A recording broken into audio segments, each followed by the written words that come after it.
Hello everyone. Our today's topic is discovery of the double helical model of DNA. As you know, the double helical model of DNA was proposed by Watson and Crick in 1953, because of which they were awarded as the Nobel Prize, awarded with the Nobel Prize. But remember, they proposed this double helical model of DNA only on the basis of the picture that was taken by Rosalind Franklin. So who was Rosalind Franklin and what was that picture? Okay, come to next slide. Here see, Maurice Wilkins and Rosalind Franklin. There were two scientists, Maurice Wilkins and Rosalind Franklin.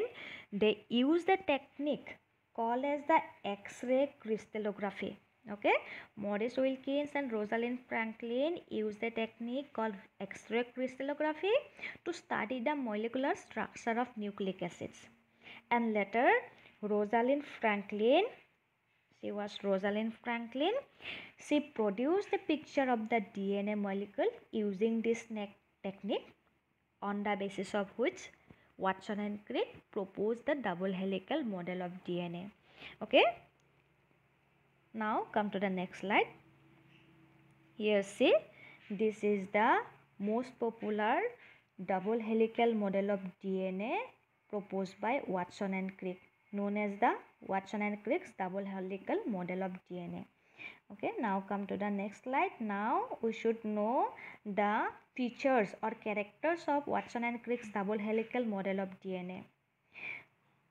So here see the first point. The double helical model of DNA consists of or is formed by two polynucleotide strand. Okay, two polynucleotide strand. So two polynucleotide strand means, you know, the DNA molecule has two strands. Okay, here see in this diagram, it has two strands. This is one strand and this is one strand. Okay, so DNA molecule has two strands, and both these strands are known as the backbone of DNA molecule. Okay, these two strands are known as the backbone of DNA molecule. Okay, now second point, it is a right-handed double helix. Okay, so it turns into the right side. The helix turns into the right side. That is why this is called as the right-handed double helix.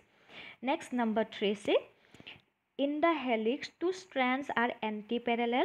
That is, one proceeds in 5' to 3' direction and the other one in 3' to 5' direction. So here see in the diagram. So one from this one 5' and this one 3'.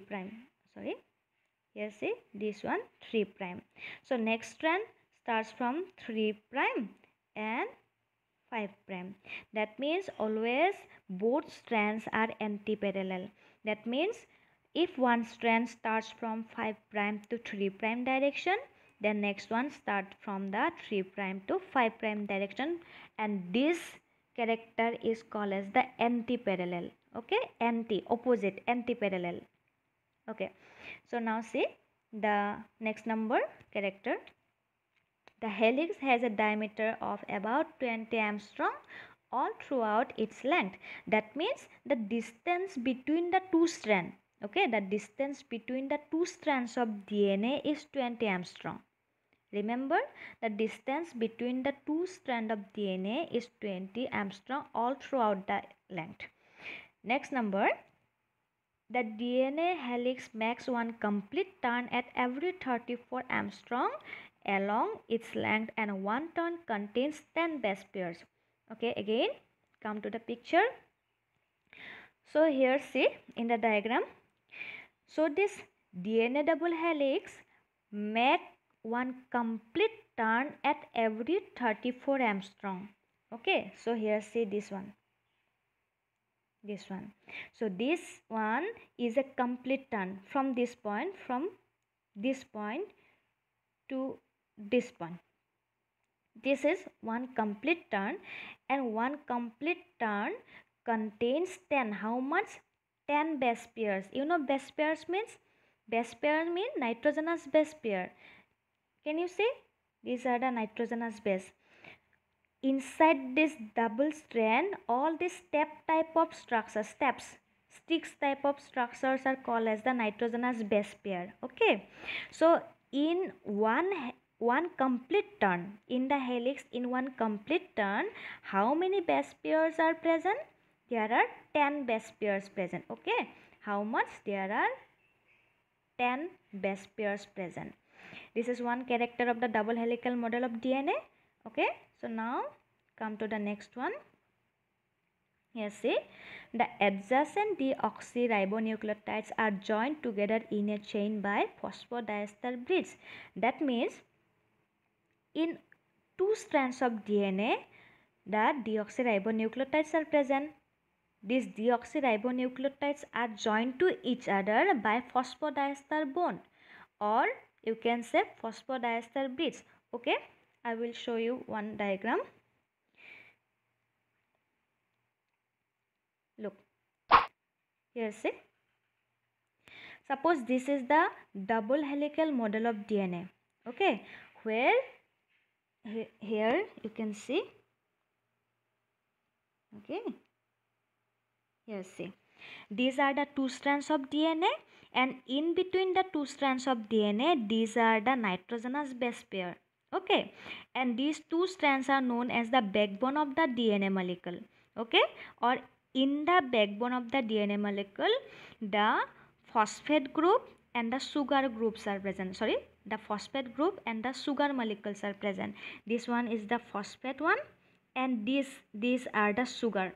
Okay, here also these are the sugars and these are the phosphate, and all these are the nitrogenous bases. All these are the nitrogenous bases. Do you get my point? Okay, again see, in this diagram, these are the two strands. This is one strand and this is one strand. Okay, these are the two strands of DNA. Inside these two strands, all these are nitrogenous base pair, whereas this double ringed are the purine and this single ringed are the pyrimidine. Okay, this is the purine, this is pyrimidine. Always remember, in the DNA molecule, always purine binds to pyrimidine, not purine bind to purine or pyrimidine binds to pyrimidine. Okay, always purine binds to pyrimidine. And A means adenine, which is the purine. Purine binds to pyrimidine. T means thymine. Thymine is the pyrimidine. Here see, Z means what? Guanine. Guanine, adenine, guanine. These are what? These are purine. Double ring structures are purine and single ring structures are pyrimidine. Okay.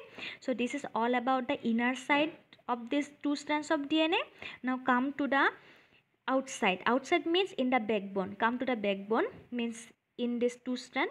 So in this two strand, these are the chain between the phosphate group and the sugar molecule.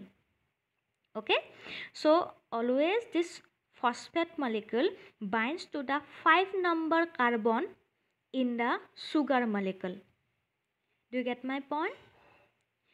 In the one strand of DNA, the phosphate molecule, suppose this one, this phosphate molecule binds to the 5 number carbon. This is the 5 number carbon. Okay, 5 number carbon of this sugar. Sugar means what? Sugar means pentose sugar, which has 5 carbon. Okay, so it always binds to 5 number. Okay, then the second one, now this one, the second one phosphate bind to the, this one is the 3 number carbon in the same sugar. This way they bind to each other. Do you get my point? The first number phosphate, this one, wait, this one first number phosphate. This phosphate group binds to the 5 number carbon in the sugar. The second one, this is the second one phosphate group. This one bind to the 3rd number carbon in the sugar molecule. This way, this one bind to the again 5 number carbon in the second sugar, and this one will bind to the 3rd number carbon in the same sugar. This way, the phosphate group binds to the pentose sugar in one strand of DNA. And remember, these both strands are anti-parallel. That means if the carbon number is 5 in this strand, then the carbon number of the sugar is 3 in the opposite strand, which is called as the anti-parallel. Okay, so now come to the next slide. Here see, the two strands are held together by the weak hydrogen bonds formed between the specific pair of purine and pyrimidine bases. I have already told you that in between the two strands of DNA, the nitrogen bases are bind to each other. Okay, the nitrogenous bases are bound to each other with the help of the hydrogen bond. In between AT,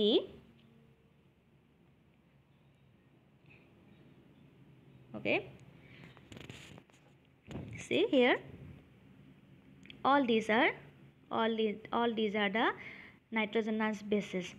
In between these two strands, all these are the nitrogenous bases which bind to each other with the help of the hydrogen bond. Okay, these nitrogenous bases bind to each other with the help of weak hydrogen bond. And in one strand of DNA, if you see in this diagram, all these bonds between the phosphate and sugar are called as the phosphodiester bond. All these are the phosphodiester bond. Okay, all the bonds between sugar and phosphate are called as the phosphodiester bond, and these are, see here, all these are called as the hydrogen bond. And in between adenine and thymine, only 2 hydrogen bonds are present, and in between guanine and cytosine, 3 hydrogen bonds are present. This is the law. Okay, this is the rule of the double helical model of DNA. This way they can stabilize their structure. Okay, so come to the next one, come to the next point. Here say, adenine always binds to thymine by 2 hydrogen bond, that is A double bond T, while guanine binds to cytosine by 3 hydrogen bonds, that is Z triple bond C. The purine and pyrimidine components always occur in equal amounts in DNA molecule. It is called Chargaff's rule, that is A plus Z equal to C plus T. That means adenine plus guanine equal to cytosine plus thymine. In a DNA molecule, always the number or amount of purine is equal to the amount of pyrimidine, and this is known as the Chargaff's rule. Remember, this is known as the Chargaff's rule. So, come to the next slide. So, here see, this is adenine, thymine, guanine, cytosine. So, adenine plus thymine equal to, adenine and guanine always remain in same quantity, whereas cytosine and thymine always remain in same quantity. Okay, so now function of DNA. You know, DNA is very important substance present inside the nucleus, and the main function of DNA is to carry the genetic material from one generation to the next generation. Okay, so DNA carries the genetic material or genetic information. All the information that was present inside the cell, these are carried by DNA to the next generation. Okay, so next one, it guides, controls and regulates all the biochemical processes of an organism, either directly or indirectly. That means all the biochemical process, everything like respiration, digestion, then enzyme release, protein production, all these things, everything, all biochemical processes are under control of the DNA, either directly or indirectly. So come to the third one. You know, the DNA guides the process of protein synthesis. Indirectly, DNA helps in the protein synthesis. Why I am calling it indirectly? Because first, DNA produces the RNA. RNA directly help in the production of the protein in the ribosome. Then fourth number, DNA is responsible for the synthesis of different types of RNA. As you know, there are mainly 3 types of RNAs which are known as the non-genetic RNA. Why? Because they do not help in the transmission of genetic information from generation to generation, but they help in the protein production in ribosome. And that is why these 3, that means the messenger RNA, transfer RNA and ribosomal RNA, these 3 are known as the non-genetic RNA. Whereas the genetic RNAs are found in some viruses. Okay, some genetic RNAs are found in some viruses which act exactly like this DNA. Okay, so this is all about the double helical model of DNA by Watson and Crick, and these are the function of DNA. So guys, in next class I will start the structure of the nucleosome. Okay, till then, take care.